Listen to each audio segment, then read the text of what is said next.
Okay, this video is for the Seal Coat 300-gallon trailer mounted on an Eagle frame and trailer. Here's the data that's on there, if that's focused enough. Built 2010. Gross vehicle weight 5,000 pounds, 5,200 pounds. Single axle, and it's got electric brakes on it.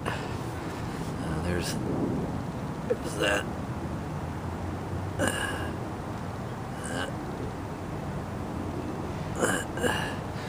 Okay, this is the basket. You just unscrew this, pop the top off, pull the basket out, dump it. I usually use a 5-gallon bucket, put it in there, clean it out a little better because the silt, packs on the bottom. You want to clean it out pretty good. Weldon pump. I believe this is a 1.5 inch pump, 1 inch. Can't see. Anyway, it pumps quite a bit, and it's in good shape. Then the miscellaneous that goes with it, the pressure reservoir, compressor, 5 horse. Not a whole lot of time on these. Usually have a tarp over this, but haven't done that yet. Anyway, this little rack underneath here, I was going to put a drawer. I was going to put a drawer in for, miscellaneous small tools and whatnot, but I haven't gotten around to that. Or you could, I had a kind of a toolbox on here, so I was keeping that. I built that, so it's going on my other trailer over here, my pressure wash trailer. This unit right here is the hydraulics. This is pump, control, forward, reverse. That's neutral, so reverse, forward. Reservoir, the hydraulics is down here. Filter. The plumbing, I changed this when I got it because it was just this tube wrapping around, and I needed. I'd seal coat. I worked with a seal coat company before, and the guys were always beating the hell out of the machines because they would plug up. So I decided to put this on, so you could take this off and get straight through to clear it if it got plugged up. And then also here, when you take this off, you can clear it that way. And then this here is to hook up the hose, so when you flush it, close the valves and flush it, flush it, the water comes in, flush it that way. Clears the seal coat out for storage, or if there's other issues, which are rare.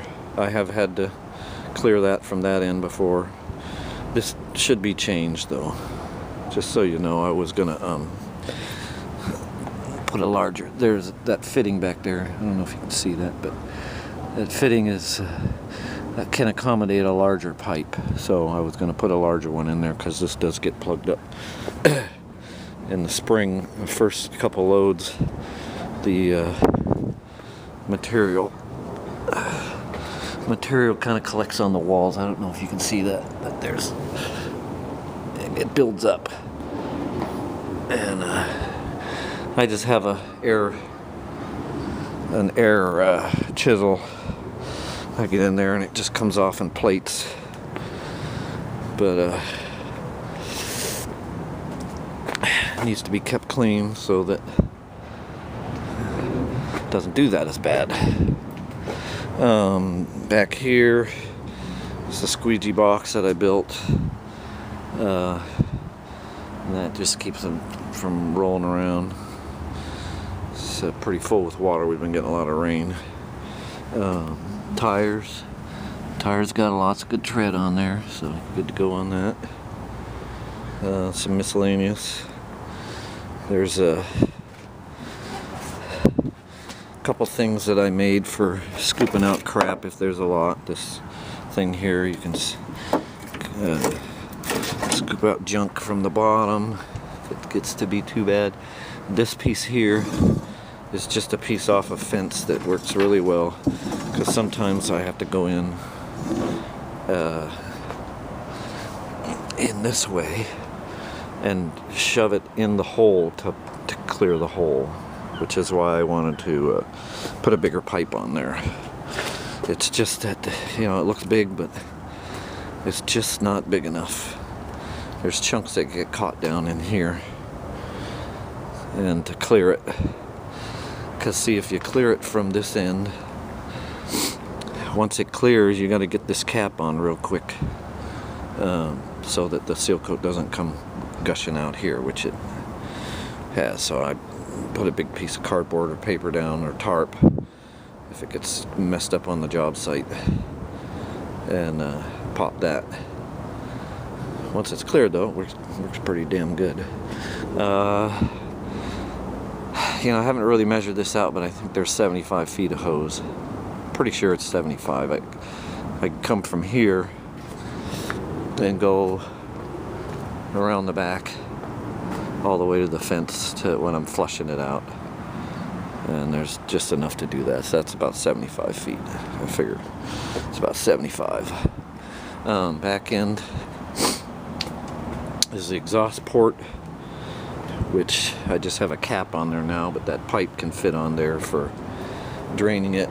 Never really used that hose. I just drain it into a bucket or something if I need a little bit. Big gear underneath here, attached to the torque motor, and then all the hoses go up and run to the hydraulics. I'm gonna run this real quick. Already kind of pre-warmed it up.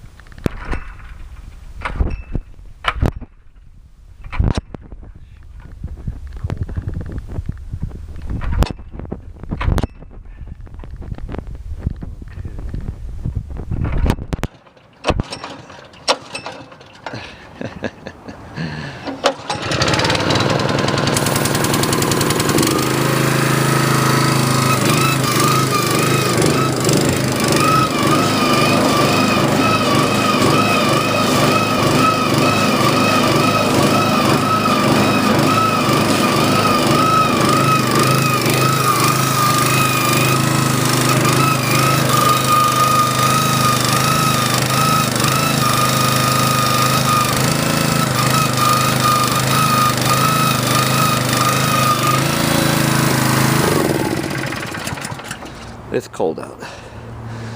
It usually starts up after just a couple pulls when it's warm and dry. Compressor, same deal. Actually, this is a bit newer, so compressor works fine. This ball is 2 and 5/16. Yeah, 2 and 5/16. Needs a 2 and 5/16 ball. Plugs into 7. Get a decent look at that. It's one of those. And then this is for the for the brake.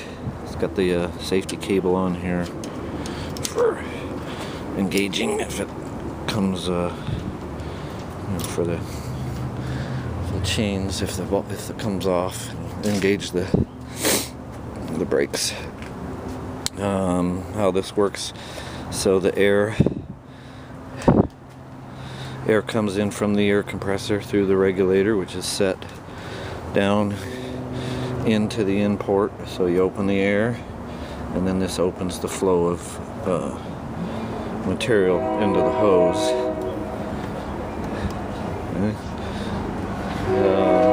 This busted off. It's the muffler for the pump, so it's a little loud. I just throw a towel over it. When I'm on a job site, it doesn't matter. But when I'm here messing around with it, I just throw a towel over it so the wife doesn't come out and start complaining. Other than that,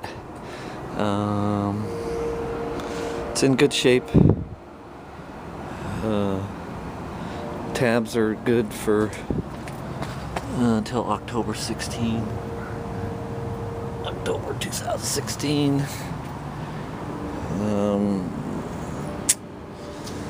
Other than that, I have a wand that goes with it that's over stored up. The ball valve needs to be replaced on that, and it gets pretty gritty and worn out. I used it a couple years for a few jobs, and it was already used when I had it, so when I got it. The guy that had this before me didn't do a whole lot of seal coat. He did probably 3 or 4 little jobs every year, and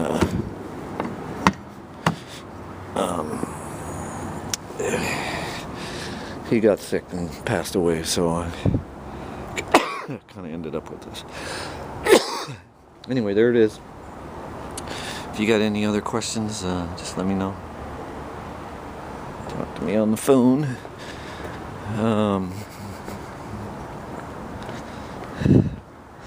I think that covered everything. Yeah, if you got any more questions, just give me a call. Over and out.